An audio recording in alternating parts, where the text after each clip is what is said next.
4-3-3. Very much like the 4-2-3-1, it's one of the most popular formations in today's football. Why is that? It's perfectly balanced, super solid, and basically covers aspects in defence and attack. Again, like the 4-2-3-1, your defence is covered by your centre-backs and your full-backs or wing-backs, but this time you have additional help from a central midfielder dropping into the defensive midfield strata, and obviously, of course, you've got the other two central midfielders as well. That makes it a lot more solid. And speaking of the central midfield, that is the main strength of this tactic. The three in midfield there, super solid, really hard to break down, and if you focus your play through them, that's going to be your strength of this tactic. Keeping on the solid theme, you can see the wide area is going to be super well covered by your wing-backs, full-backs, combining with your wide men. So in attack, you're left with your striker to do most of the work, backed up by your two wide men and possibly one of the central midfielders. So in this part of the video, it's all about how you want your team to play. Now, if you want to play wide, using the guys outside, putting them to wing is going to be a good start, so they're going to supply the width, and you've got your striker up there, ready and waiting.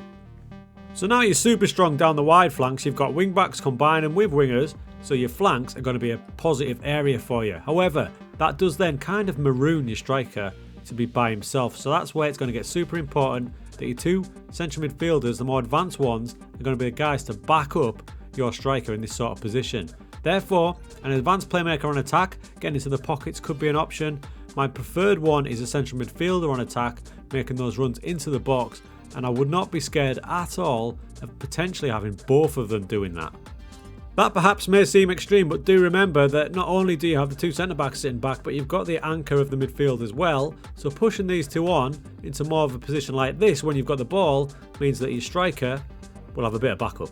However, an alternative way to play, and it's one favoured by teams like Liverpool, is to have the two wide men as additional wide strikers, most of the time as inside forwards, just like that, meaning they will come inside to support the main striker.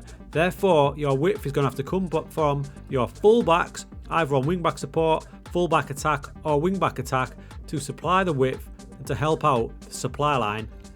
Now, if you do this, then you've got the option of having one or perhaps even two midfielders backing it up, but then you are getting super attacking and possibly a little bit too squashed in this area with players tripping over each other, so you need to think about how you're going to use your central midfielders.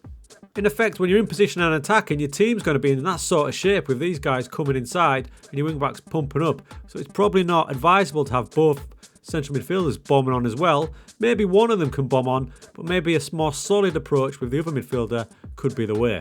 My personal favourite is to have a box-to-box midfielder backing up the strikers and midfielders, but also getting back, and then a more creative one next to him.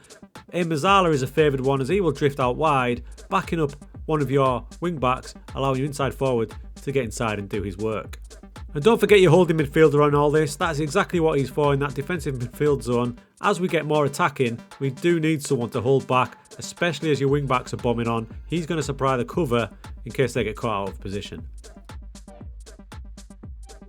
If you go for the wide approach, this is a sort of setup I like to favour. So we've got our two wingers doing most of the damage out there, and a really lively striker as an advanced forward. Pressing forward as well could be an option. Then in midfield, like I said, these two ahead of a defensive midfielder, bombing on with an attacking midfielder and an advanced playmaker. In behind, we've got an inverted wing back popping into these holes here when the central midfielder pushes on, and a full back on support, not needing to get too high up thanks to the winger, but backing him up nonetheless. If I'm going for a more narrow attacking approach with two inside forwards backing up a lone striker, I'll have both of them really aggressive because they're going to be the main ones supplying the creative edge. And in midfield, I've got a box-to-box midfielder basically covering all the ground. I like a roamer as well. He's going to be in and around, getting that ball, giving it, because he's going to have a lot of options to aim at, the three up front, and overlapping wing-backs both sides. We also stick in a defensive midfielder to hold his position in there, like as we said, the wing-back's going to be bombing on. He's going to have a lot of work to do to help out the back two. So very much like the 4-2-3-1, it's not hard to realise why lots of teams go for it. It's more of a safe bet than a 4-2-3-1, but again, it's got super flexibility, and if you're chasing a goal, you can easily switch to a 4-2-3-1, using the same type of players, just switching the roles up a bit. So there we have two versions of the way you can play out wide using that sort of setup, or you're going for a more narrow striking approach, you can use that one as well. Just remember, you're looking to fill spaces, looking to fill gaps, get everything covered, use that analysis tab, and you can see you got a lot of the pitch covered well in that version, and in the narrow one, same kind of gig. So we know we're setting it up right. The only hard part is getting your team instructions right.